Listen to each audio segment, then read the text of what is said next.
Hello everybody. I'm going to show you a little trick I just performed just kind of off the top of my head for somebody who has a high-powered need with a behind the ear. She had a ear mold. Her tube keeps slipping out, can't seem to keep it in place, and she has an acrylic mold, which is half the problem. So what I did was the super heavy wall still slides out too easily. So what I did was I took a little piece of tubing from a heavy wall and I just cut off a small piece,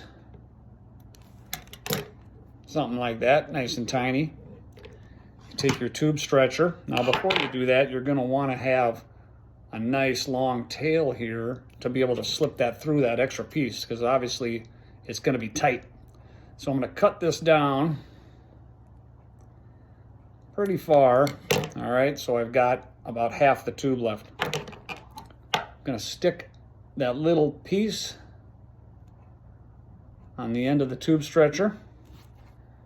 I'm going to pull that wide, going to insert the tube in there. Now this is long enough actually that I can almost grab it myself.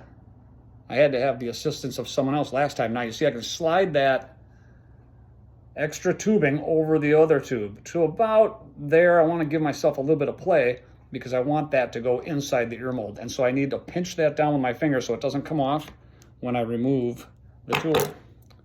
So now, as you can see, I've added what would be kind of a tube stop had you had a soft mold that had an anchor. This will provide that extra traction. And although I do not have her ear mold with me at this time because she already left, I did take a picture of it as well.